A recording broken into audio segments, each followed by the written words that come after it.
everyone, welcome back to the Curator Shelf. You are joining me on a very warm day in Brussels. It's warm, it's muggy, but anyway, without further ado, let me just jump straight into the July favorites because there's quite a bit to cover. Hopefully I can keep it short. So first and foremost, I want to say thank you to everybody who did the tag hashtag 22 faves. I had resurrected an old tag and then I didn't realize that people would like it so much, so it was so good to see so many people respond to that, and I really enjoyed seeing other people's collections, their thoughts behind why they picked that major. I discovered a ton of new decks which I didn't know. Not so great for my bank balance, great for my collection, I guess, but it was just also good to know so many new tarot tubers out there, people like Hidden Shrine, or there's also the people such as Mariana, who does also book reviews, and I'm so sorry, the name has gone straight out of my head. I think it's Oasis Spiritual Empowerment, and then I think it's Wandering Star over in Norway, or I can't remember, there's so many. I'm going to list them below, but it was just so good to meet new people as well. So hashtag 22 faves was definitely a bit of a hit, but what's great is I'm going to link their videos. I think I've covered everyone who did the VR to myself. I've linked all their videos below, so just go and check them out, yeah, and it's also a great way to discover new decks, right? So there you go, there's the clue. So anyway, that's one thing. After that, I want to jump into kind of like, the next thing, which is the deck of the month. So as you know from my review that I did Saturday, time is flying by. For July, because we were kind of like in the month of, it was predominantly Cancer, the sign of Cancer. I actually decided to work with the Gaian Tarot. Now, this is a deck by Joanna Powell-Colbert. She's the artist and the writer for this deck. It was made after she had returned to tarot, and she just moved to an island. I think the island is off the west coast of the USA. I'm not sure. I do follow Joanna Powell-Colbert on Instagram. She is active. She also has a newsletter, so if you're interested. I personally am a huge fan of her work. A spoiler, and if you watch my deck review, you'll get a really in-depth thought behind it. But I first began with the Herbcrafter Tarot, which I absolutely love. So I bought the Gaian Tarot, and I have to say, it's a, oh my God, look at that.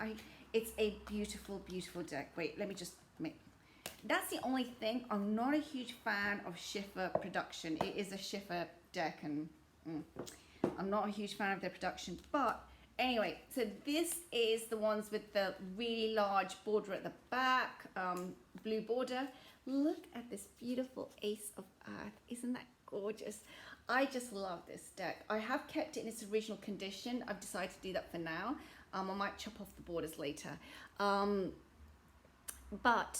This is it. It comes also, oh, I should show you this shiny silver gilding, which after a while it didn't bother my hands at all. Now I have to say, my stalker card last month was the Tower card. It just kept appearing everywhere. It was appearing with the Herbcrafters, appearing with this one. I had even like sorry about that, I even had kind of like Tower themed oracle cards appearing. It was really like, and I have to say my month actually reflected it. It was a Tower month. I had some pretty huge personal issues that I've been working with, and it just reflected it. I'm so sorry, I've got hiccups now, so okay, hopefully they'll go away. Okay, so these are the cards. I mean, the artwork is just beautiful. I do know that Dawn Michelle of Boho Tarot has trimmed off the edges. She's done a whole video on modding the Gaian Tarot, so if you want to mod it, I do recommend watching her video before you attempt it, because she's done a very good job of it, and it will save you from butchering your own deck. Basically this is the deck. I won't go through all of it because you can watch my review, which has a more in-depth kind of like discussion on this deck. But yeah, I really enjoyed having it. There comes Rhett Butler. I'll talk about him in a moment.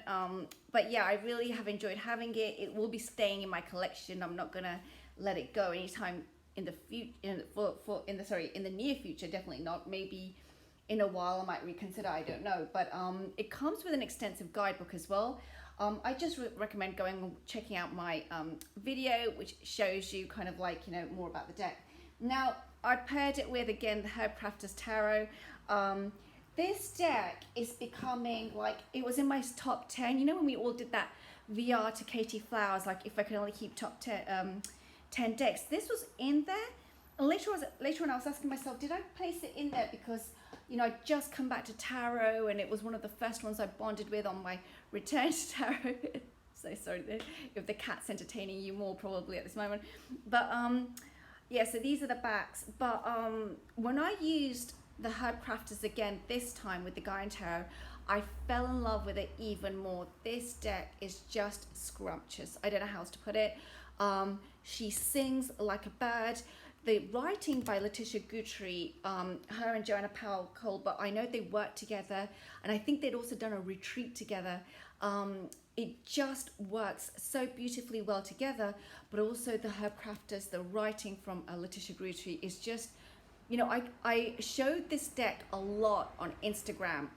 So just so you know, when I'm doing the deck of the month, I actually show it on Insta and the way I'm doing the spreads and whatever decks I'm pairing it with.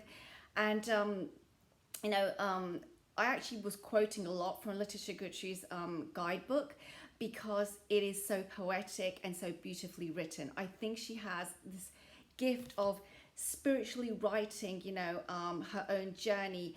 And I for one was able to really identify with that writing. You know, it just clicked. So more than ever, this is becoming one of my top 10 decks. It's also got images which are just so all year round. It's not just a spring or a summer deck.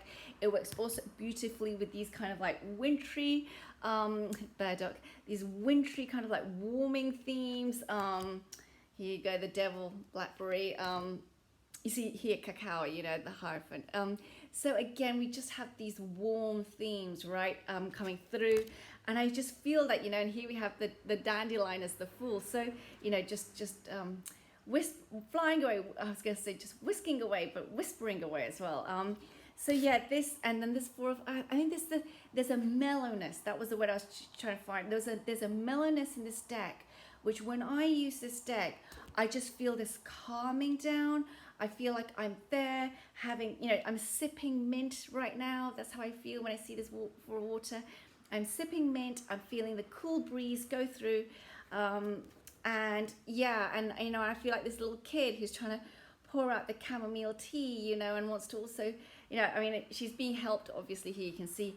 But, you know, that's how it feels to me, like I want to be soothed. And this deck is like that, you know. So, yeah, I found it really, really beautiful. And like I keep saying, you know, and I love the diversity that comes through. But this deck just has this, I don't know how to put it, but she captures emotions through plants and herbs and roots and seeds and the sky. And, you know, she captures the emotion of the major or the minor or the court, sorry, through a landscape. And sorry about the noise, I've got to keep this window open. And I'm just mesmerized. You know, when I'm with this deck, I'm on the journey too. I'm on the Herbcrafter's journey too. I'm crafting with her. And that for me is what makes this deck just come into my top 10. I really just want to be with her. You know, this is a friend now, this deck. She's my friend. I know I said like a few videos ago, I don't need any decks. It's true, like, you know. But what I mean is like, you know, like this is one of those decks that, yeah. And I know that she doesn't work for everyone, because I guess that for some people they need, and it's important, I see it, that like the connection with the plants and the seeds. But I think in this deck for myself, there's enough of an identification with these kind of like, you know, wild cherry, with these scenes that for me there is that linkage. Look at this beautiful Ace of Fire, Ace of Wands. You know, I can see myself in that field. So I can see myself standing there, you know, as that river runs, 5 of water, you know. This is my decan, so the 5 of cups means a lot to me. And I feel the decan sometimes in my life, you know, running through me. You know, trying to remember actually what I have rather than thinking of what I've lost. And it's really important, actually. It's something I'm always working through. And now I can feel myself standing there, you know, being reminded of that as I listen to the stream. So, yeah, this is just a gorgeous, gorgeous deck. I love her. I love her. So anyway, that was the Herbcrafters, also by Joanna Powell Colbert, a guidebook by Letitia Guthrie. And that's the back of the, that's the back. This is what the front looks like. Okay, so after covering that, another deck, and I should have pulled her out. I'm so sorry. Hold on a moment. I think this is where she is. Yes. A deck that I used with those decks in the pairing on my Insta is the Dreaming Way Tarot. And again, they just work so beautifully well together. The colors and the imagery. One thing about the Dreaming Way Tarot, I mean, you know, this is now paintings done in a different style. The one thing about the Dreaming Way Tarot, which I didn't realize until I used it this time, I have done a full in-depth review on this deck. So if you want to see it, then I would check it out. These are the backs. Is this deck,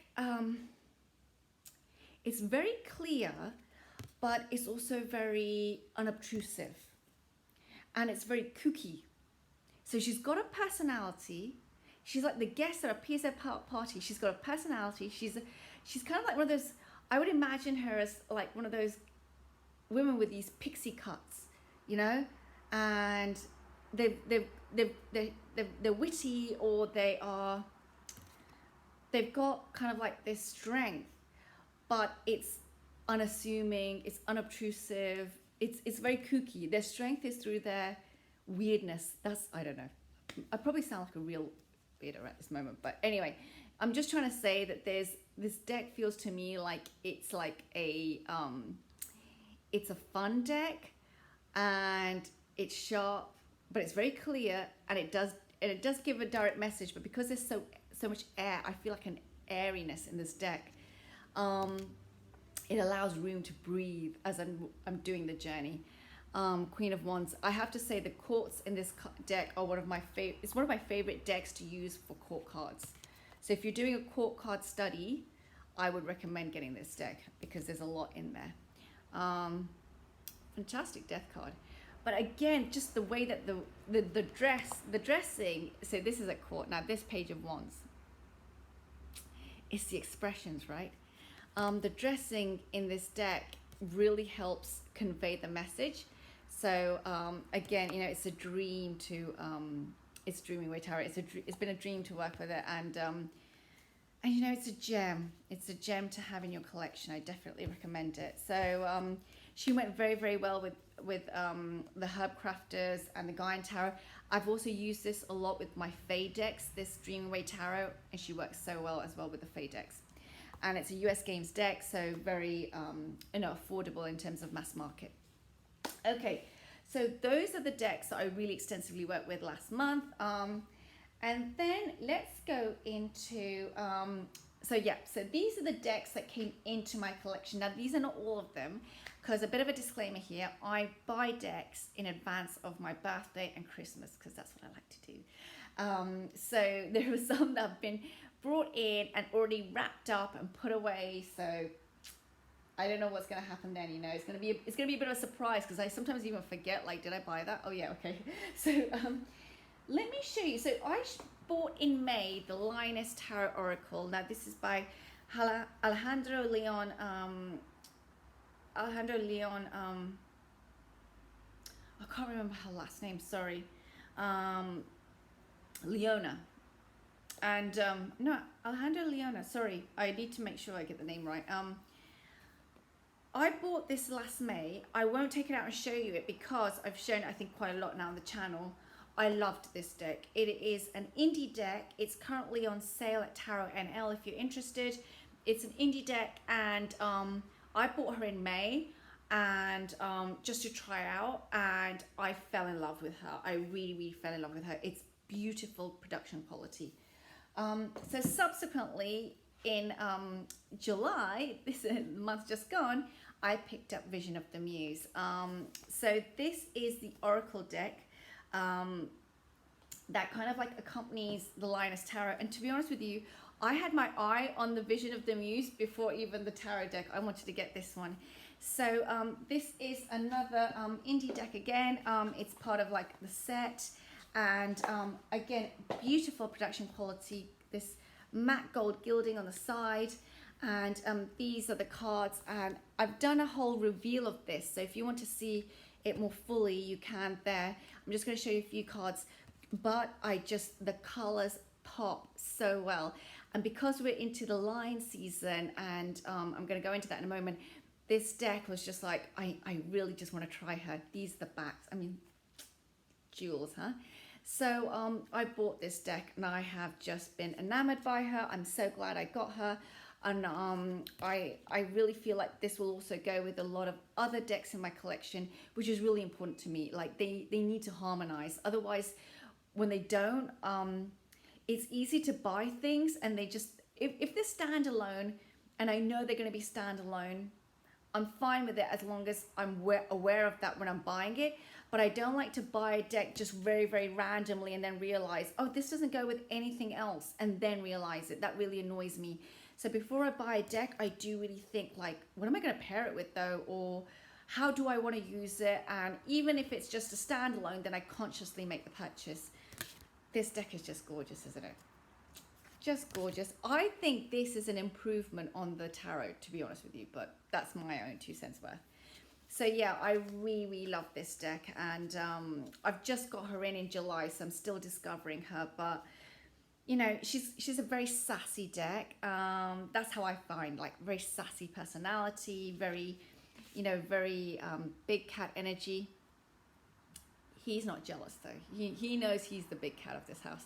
But yeah, so very, very sassy in that sense.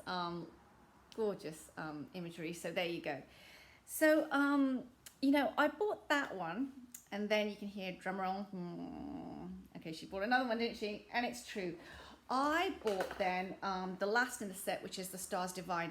Now, one thing to note, which wasn't in my deck FOMO video, but might be helpful, is and Carrie of Tiara Princess of Wands, she mentioned it too. Really great tip. If you're not sure about a deck, is to go back on reviews and actually ask, are you still using the deck, or do you still like it, or whatever? And I think it's really helpful sometimes to ask that, because sometimes people will say, actually, in the end, they didn't work for me and I let them go. And I pay attention to that, not because it necessarily means it's going to be the same for me, but I like to know, like, did that work for you though in the future? So yeah, anyway, I did that with this one. And I got some different feedback. I'm just going to say that. I still went ahead and purchased this purely just from, I have to say, purely from a bit of a gluttony perspective. So there, being bad. So this is, why am I showing you the backs? These are the back, this is the front. And why am I showing you the back of the box? That was a bit weird. And these are the cards. Now, right off the bat, I just want to say, so let me just show you first of all the sides. These are also got this gold gilding, and these are the backs. So these have these planetary backs. The one thing I have to say, as soon as I pulled out the deck, full disclaimer, the card quality, the printing quality is different, and I personally think it's not the same in terms of, it's not that luxurious matte finish, and I was straight away disappointed. So I just want to say that, because it sounds like such a Debbie Downer or whatever you want to say, but that's just the reality. You're hearing it, you're hearing the truth, right? I just was not happy with that. So that instinctively was not a great feeling, but I decided to go past that and look at the cards. Now, this is the astrology deck, so you're going to have like star signs and planets and houses and all of that. I personally don't use cards at all for astrology. I just don't. I just follow the planetary movement basically. But I do like sometimes a representation of that card when I'm doing a spread. So for example, if I'm doing something where somebody said to me, you know, could you actually do a reading for me I'm a, you know, I'm a Leo moon or something or whatever. And if I want to actually include something that refers to that, or, you know, I know that they're a Taurus rising and they're a fixed sign, you know, if I want to put that placement in because they're dealing with an issue in a certain way, and I'm like, this is resonating, sorry about the noise, this is resonating with their mutable sign or their cardinal or their fifth aspect, or I know that they are from the autumn seasons or whatever. I sometimes like to have the card in front of me just as like a honing of like, could it be relating to this? Or if I pull a card from this and I have their chart in front of me, I know where it's resonating. So sometimes I like this. In the end, it's not really a deck that I must have, just to be very clear. This is more kind of like a luxury purchase. So just to be very clear, but I do like it in terms of its imagery. I just felt really a little bit sad about the cardstock. I did feel very disappointed about that. I'm a cardstock snob. I just am. It doesn't mean they all have to be high-end luxury, but when I buy an indie deck and it's a certain price point, I really expect that cardstock to be at a certain point as well, and this just didn't meet that expectation. So, you know, will I keep this deck forever? There's a question mark over that, and partially it could be because of its cardstock. It might actually lose its space in the collection just on that basis, which is really tough, but voice. But as you all know, we are sensory people. Well, some of us are, and you know, cardstock matters. As we've all been discussing on YouTube now, I think a lot of people talked about it. Cardstock does matter. So if I find that I don't like the sensory aspect and I've paid a lot of money, it really does. It will jar with me. So let's see how I get along. It's beautiful cards. The other thing is, I have to say, I already knew this before I bought this. There are some repeat cards with other cards in other decks. So I don't think this is really the main, but you know, I do, by the way, like where this rainbow has appeared. Of course, I know what she's trying to do here with this aspect. So I find it interesting. You know, there is some really, there's some good thinking behind the cards. There's some good thinking behind the cards and the imagery, but yeah, that was just the only one thing that irked me. But yeah, I'm really glad actually though that I have the full set, because they're great to play with. And so yeah, so this was a new addition to my collection, those two. So yeah, that was quite a bit of a splurge going on from my perspective. But I'm glad, you know, that I'm trying out these decks. So yeah, so those are the ones that oh sorry, hold on a second. That goes on that. Okay, so I'm going to move on from this to the next topic, which is, let's go on to decks that are leaving my collection, because that's been quite a change. So I discovered, for EU people, if you're interested, the place that I'm currently selling where there is quite a lot of movement is Vinted. So just as an FYI, I think Vinted has worked out quite well in terms of passing on decks. So and I personally do try and keep my decks in very good condition. So when people receive them, you know, normally I think they're very happy with their purchase because it's in good condition basically. So so that's just a tip if you're in the EU and you want to sell your decks as well, secondhand. Okay, so one of the decks that's leaving my collection is the Ancient Italian Tarot.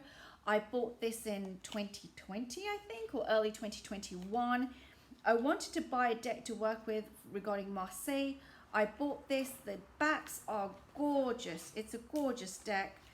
The reason why I decided not to keep, these are the backs. I mean, look at the backs. They're gorgeous. But the reason why I think that this is not going to be for me is because it's just, there are other Marseille decks that interest me more.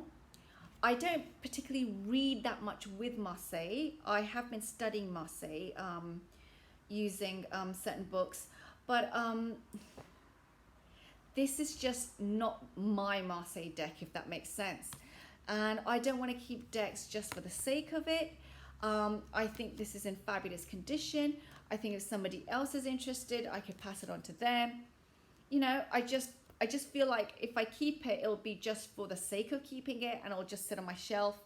And I think that because I don't read with as Marseille too well, like read with Marseille decks too much, not too well, but too much, I would say. I don't want a lot of them. If that, you know, I've already got like the Deviant Moon, which I love. I have a few Marseille. I have the one by Carol, what's her name? Sorry, I can't remember. I've got a few Marseille, not too many. And that's the thing, I don't want too many either. So I'd rather just pass it on and let somebody else use it. And, you know, for me, if I had 4 or 5 beautiful Marseille decks that I absolutely loved, that would be enough. That would even be plenty. That's already too many. And I think I've got already 2 Marseille decks that I'm holding on to because I do like them. So, you know, this one I can actually make some space in my collection. So there you go. So that's going to be going. Another deck that's going to be going, which is a bit of a surprise for me, but it taught me a lesson, is my Tarot del Fuego. Now, this deck is so much fun. It's a Funia deck. She's fun. I loved her. I bought her because she's fun. She's so cool and cute, and just, she reminds me of some of the more indie decks that we get, you know, out there. I don't know, not Playful Heart, but there's another one with like, it's got rainbows in it. Oh, just, there's some really great indie decks out there that are fun too. This reminds me of this, but this one's got like nudity and stuff. So actually it's not the inner child deck. No way. I don't mean it that way, but you know, it reminds me of fun, colorful decks. I think it's a great deck. She's a small, kind of like more towards the mini side because it's a Funia deck. The reason why, the art is amazing. The reason why I've decided to let her go is because there's nothing wrong with her. I just don't think these style of decks are for me.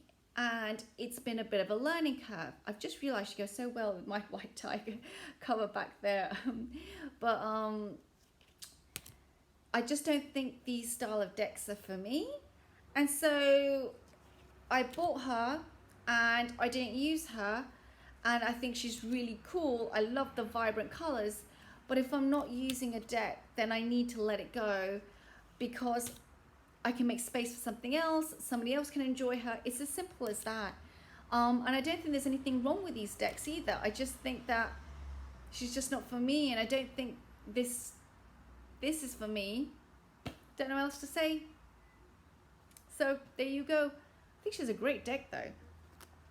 So I think she'll bring somebody else a lot of laughs and fun, you know, and I think that's just part of deck collection, right? That sometimes deck collection, where sometimes we just realize that some things are not for us. And I think it was, I'm so sorry, her channel name's just gone straight out of my head. I can even hear her voice in my head because I love her channel. If I can remember it before I post, I will link it below. But there's this whole video done on aesthetics and knowing your aesthetics, and it's along that theme that, you know, I realized after a few months that this aesthetic is not for me, in which case I learnt it through this, which is great, and I don't need to buy more and I can let her go. The other deck that's gonna go, and it just taught me a lot actually, is the Oracle of Visions by Ciro Marchetti, or Marchetti. No, it's a nice deck. I like Ciro Marchetti, but I don't think his decks are for me. I have his Gilded Royale because it was one of the first decks I bought. I just don't think his decks are for me. I wanted to buy the Mystic Palette Matte Sepia indie, and I just could not pull the trigger because I realized I'm going to buy it because it's beautiful, but I'm not sure if I'm going to use it, which is a bit of a warning, right? I mean, the cards are great. I think they'll even go with some of the decks I have, but I just don't use her. I like the circus theme. I love the Divine Circus Oracle, but I just don't use it. And, you know, if month after month after month, if I don't find myself reaching for the deck and years go by, I'm like, there's a sign there, right? There's a sign that like, this is not working. I think like this, right? I don't like some of his depictions. I don't know how to put it. But, I have his Kipper deck and I have his Lenormand. His Lenormand deck is my favorite Lenormand of all time. It is exquisite. I don't read Lenormand though, so I haven't bought that many Lenormands. I've only got like 2 or 3 again because I don't really use it. But his Lenormand is exquisite. It's my favorite Lenormand of all time. It's beautiful. And yet, I don't get along with this deck. So, we're going to be parting. I think somebody else can use her. She's in mint condition. She literally, I think I've taken her out of the box like 3 times in like 2 years or something. So, she can go on to another home. Or he or they, where they are loved and used, and they can, they can help be a conveyor of messages for somebody else. I think that's how I feel about her. A deck that I've shown, I think already, but I don't think I need to go through it, is Nature Spirit Tarot. I think I've already shown this several times. This is definitely leaving my collection, and I've put her up for sale. I just could not get on with the cardstock. It just irked me so much. Other decks that have left my collection before I forget, which I can't even show you because they've already gone, they're out of the door, is my Devas of Creation. I have the Shimmering Veil. I also bought the Devas of Creation around the same time. That deck cost me 34 euros at the time. It's basically, again, we're back into the universe, universal energies, all of that going on. The key reason why that deck just sat there completely untouched was the cardstock. I cannot express enough. Indie deck makers, when they don't get their cardstock right, it really infuriates me because they are at a higher price point. They're independently created, so there is a quality control going on. And the cardstock to that deck, it wasn't the Shimmering Veil cardstock. It was this gritty feeling that really caused issues in terms of senses. I felt like I was touching something very weirdly papery, like it had dust on it. So that deck went. The Tarot of Nostradamus, again, it was actually, I think they must have been made in the same factory. I don't know what, but it was papery, but it had this gritty feel on it. And I couldn't even read with it. It was just weird, that deck. And then on top of that, the cardstock, it was out of the door. So those two have gone on to new homes. Their new owners are very happy with them. So I'm like, great, they're being made of use of. And then finally, the deck that had to go was the Marielle. I just could not jive with how the deck had been created because there was no problems with the imagery. It was more to do with the guidebook and gaps and things that I just were like, this is not congruent for me. So that was one aspect. And the other aspect was I had the Marielle 2nd edition, which, full disclaimer, I'm saying it now, if you haven't bought it and you're thinking of buying it, I would consider like thinking twice or seeing first if you can get a hand on that deck and just touching it before you do, because the cardstock was abysmal. It had this weird silver gilding that was just coming off in my hand. The cards felt like cardboard, but really bad quality cardboard.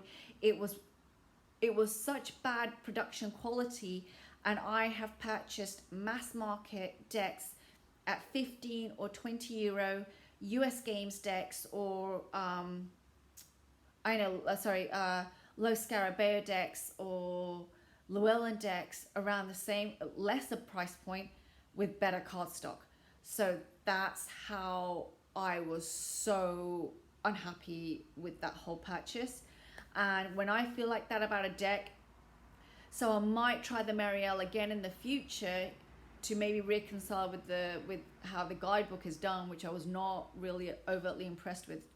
And I know many videos have been done about that, so I'll stop there. But it needs to be of better production quality, that's for sure, because I just could not stand the quality of that cardstock. It was just appalling. So sorry, bit of a rant there. It happened. Okay, so lastly, just to wrap up, I'm doing some journaling prompts around our Leo season. Feel free to join in. They're being posted also on Instagram. I did a spread a few days ago. I'm sorry I couldn't do a video behind that, but I did a spread as on Insta that was around Lammas. We also have Lionsgate coming up, so I'm going to do something around that, some more journal prompts for those who are following. It's all about creativity and opening up our creativity. I'm using, of course, my Lioness decks, but you know, you can use whatever you like, but I'm having a lot of fun with that. I like things that just make me flower at times. I think I'm going through that phase right now, so that's with those decks. And then finally, you know, just so you're aware, like, you know, what am I up to this month? Listening to music. You know, I know the 80s stuff is really huge. I used to love, I mean, I grew up listening to Kate Bush, so it's so funny now that she's big everywhere, but you know, Babushka and Wuthering Heights and stuff like that was like, I used to dance to that in ballet.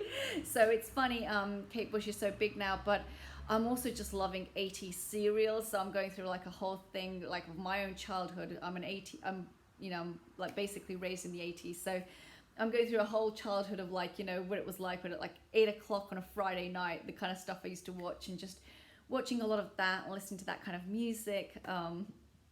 And just, and you know, and I am a big journaler. So just, you know, making sure that I journal every morning. I'm a big time journaler. So yeah, I get a very cheap notebook. To be honest with you, I just want my pen and my notebook, and I just want to be able to write every morning. So that's the stuff that keeps me sane right now. I hope you enjoyed that. It's a bit of a long video. I'm going to timestamp everything as usual. Have a lovely weekend. I'll probably see you on Saturday. And until then, take care now. Bye.